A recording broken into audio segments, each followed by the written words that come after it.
On this episode, I will be spotlighting the most popular breed of dog in Canada and the United Kingdom. Hi everyone, and welcome to Val Talks Pets, the forum for pet parents and enthusiasts alike. Having been in the pet industry for more than 15 years now, I am going to share with you issues and questions that arise as I work with pet parents on a day-to-day basis. I am not a veterinarian, but I do have certifications in canine, feline, small animal, fish and herptile, and avian health and nutrition from the University of California, Davis Extension. Have you ever wondered what is the most popular breed of dog worldwide? Well, I have. And I have to say, I was a bit surprised as it turned out to be the French Bulldog.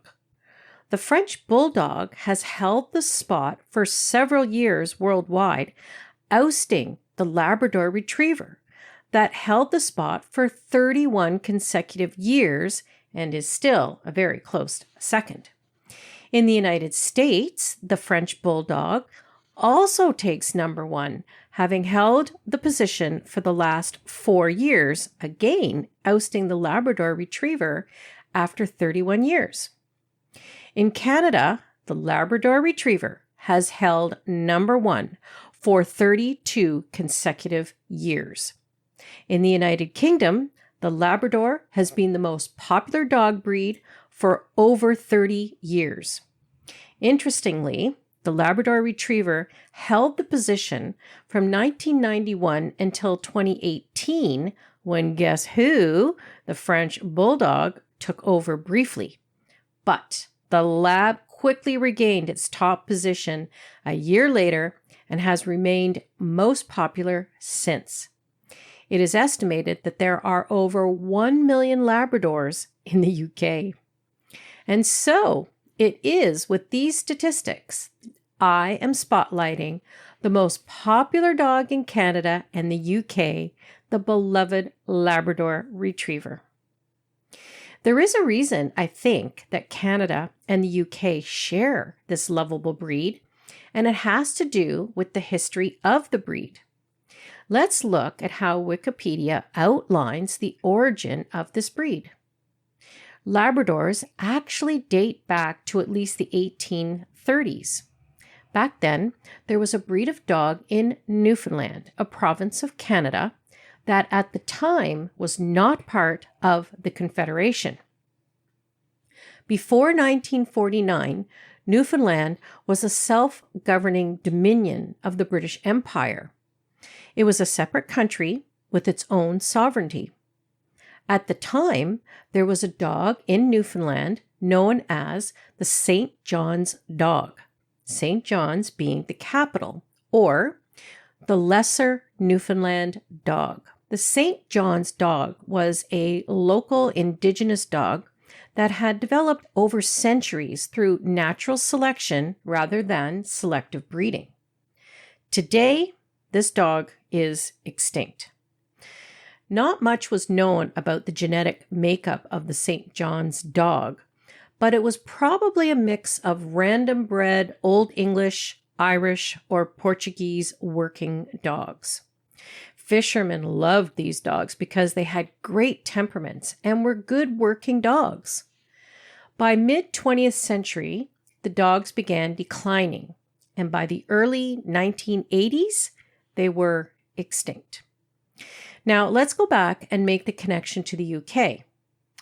During the 19th and early 20th centuries, St. John's water dogs were exported from Newfoundland to England.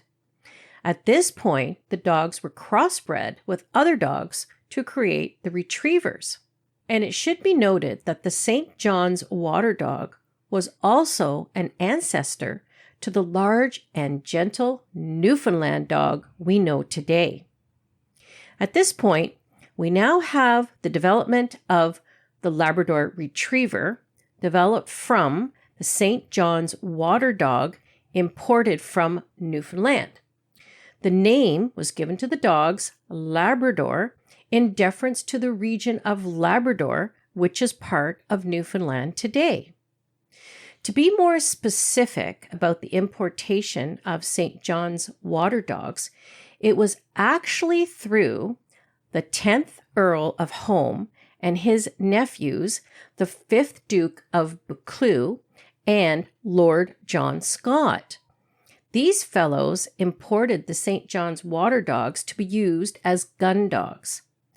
Then along came the 2nd Earl of Malmesbury, who liked to breed the dogs because of their natural ability in waterfowling. In the 1880s, these guys got together, Malmesbury, Buccleuch, and Home, to collaborate on developing and establishing the Labrador Retriever breed. In the original breeding, the females were from the original imported dogs by the 5th Duke and the 10th Earl of Home. The offspring are the ancestors of all modern Labradors.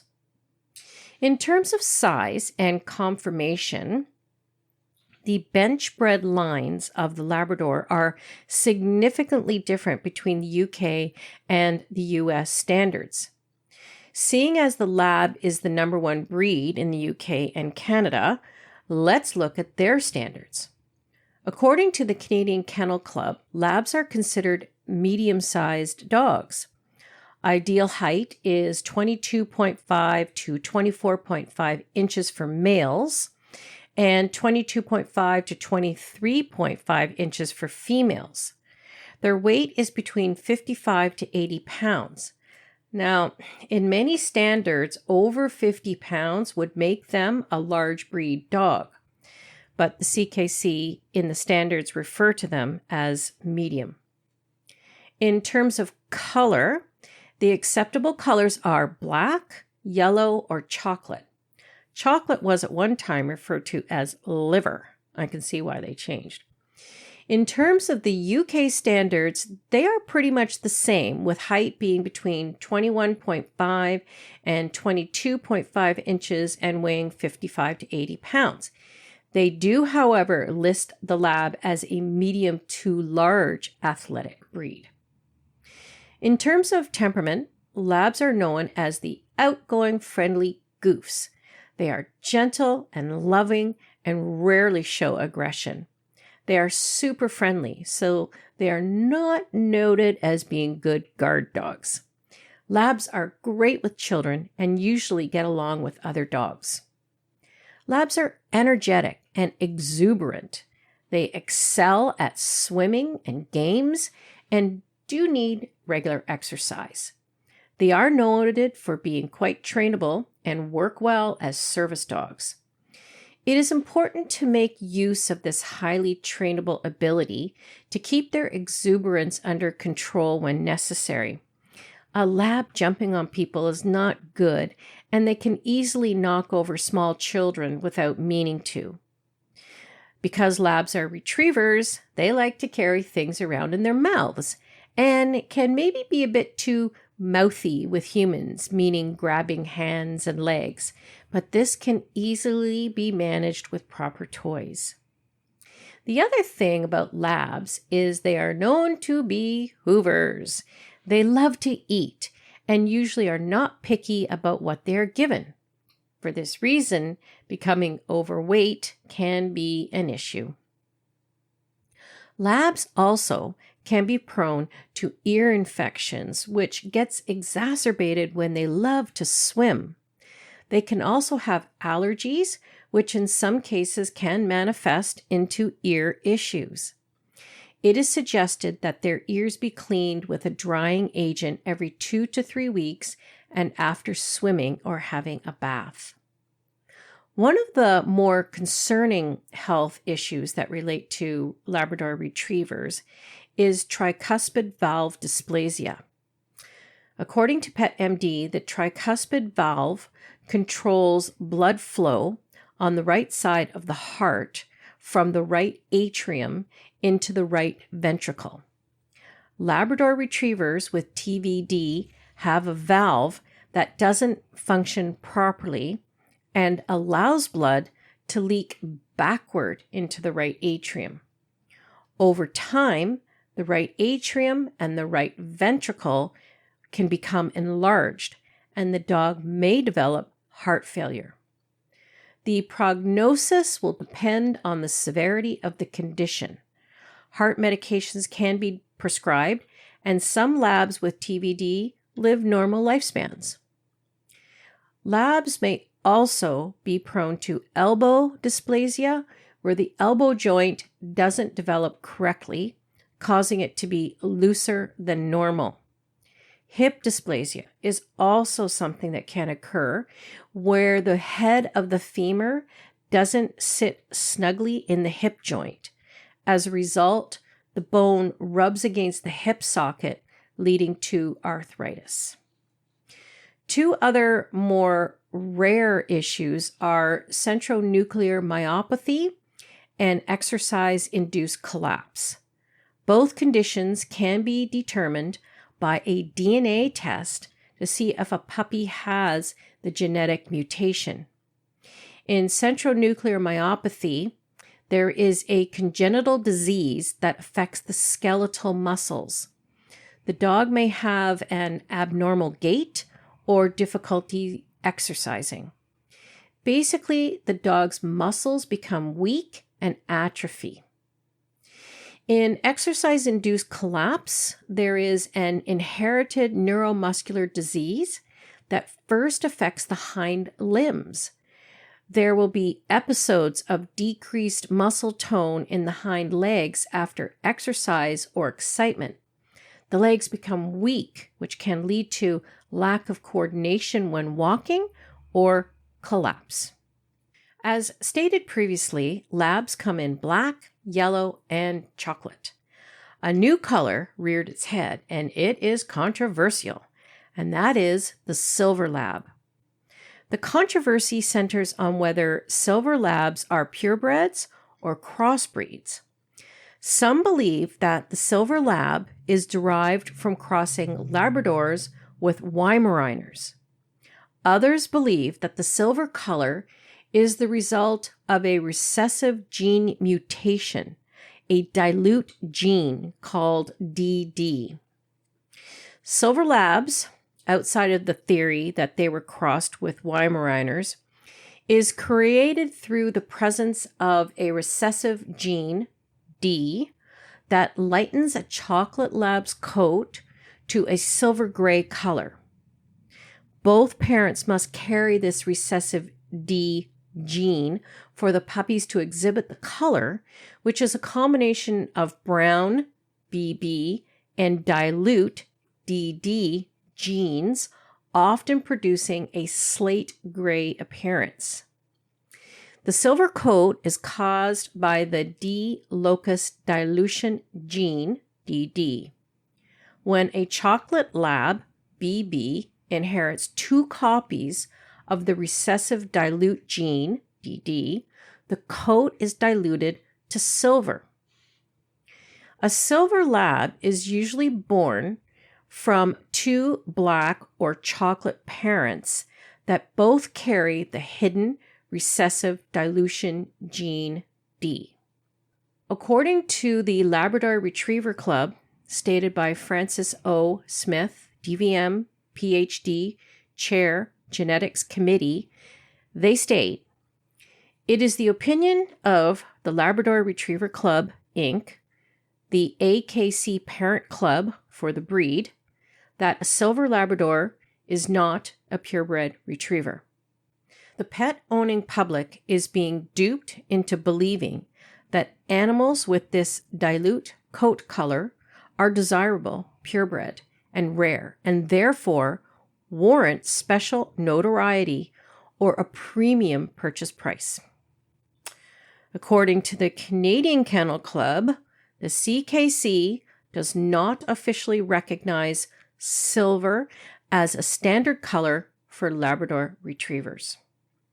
Traditionally, silver Labradors were registered with the CKC as chocolate, but as of 2022, they are required to be registered as a non-recognized color. The UK and other major international kennel clubs, silver is not recognized color for Labrador Retrievers. The Kennel Club UK classifies silver as a non-breed standard. Well, the problem with silver labs comes out of the idea that there may have been a possible cross with Weimaraners. The color does not meet breed standards, and the most significant is general belief among purebred purists that all silver lab breeders are unethical and irresponsible. This last criticism is exacerbated by the fact that many silver lab breeders do price their pups way above the average chocolate, yellow, or black lab, implying, as stated before, that these labs are special and therefore warrant a higher price. If you look at the genetics and the pathology behind a silver lab, having a diluted gene in no way puts them in a special category. If someone is advertising their silver lab puppies as unique or rare, then the red flag should go up. These descriptions are exactly what many purists are arguing against. They are not rare nor unique. Therefore, they do not warrant being priced as such. This is just a mechanism to dupe the purchaser. If this is in a breeder's description, it is suggested to find someone else. All labs may be prone to hip or elbow dysplasia, ear infections, or obesity, as I've already mentioned. However, silver labs are specifically at high risk for color dilution alopecia, or CDA. Because of the diluted gene, silver labs can experience chronic skin issues, follicular dysplasia, hair loss, itching, and infections requiring special shampoos or medical treatment. There has also been reports that indicate potential risks for thyroid issues and neurological disorders. For this reason, it is highly recommended that a breeder provides health screenings for genetic risks and joint certifications, for example, OFA, PEN-HIP. This is the Orthopedic Foundation for Animals, and PEN-HIP are the canine hip screening methods. PEN-HIP measures joint laxity via a distraction index, DI, to predict dysplasia risk applicable to puppies as young as 16 weeks. Well, there you have it. Labrador Retrievers are one of the best family dogs anyone can have. They are also one of the top chosen service dogs for their trainability, temperament, and depending on the service they are in, their size. They are super popular in Canada. I can tell you from personal experience, I encounter controversy. Personally, I don't like the idea of playing with the gene pool. I don't think anything good can come about from playing with genetics. The French Bulldog, that is so popular in the US and around the world, has been so altered over time, creating a dog that has such a pushed-in snout that it can hardly breathe. How was that a good thing? I think the concern that some silver lab breeders may be capitalizing on the word silver to orchestrate the idea of being rare or unique is a genuine concern. Basically, beware if you see these words. But maybe it is best to just stick with the tried and true black, yellow, or chocolate labs. That doesn't mean that there isn't suspect breeders of these dogs as well. So it is with any breed of dog. And I mean a true registered breed of dog that you have to do your research. You must beware of unscrupulous people. Make sure the dog is properly registered with the kennel club applicable to your country. Get your certificates because, as I say, Knowing is caring. Thank you for listening to Val Talks Pets. Please remember to follow and subscribe to ensure that you never miss an episode. To really help the show and make it easier for others to find, please rate and review each episode that you find interesting and helpful. And don't forget that you can also email me at val@valtalkspet.com with any topics that you would like me to address or with any questions you may have. Also, check out my website at valtalkspet.com for more information and cute pet pictures. Thanks for caring.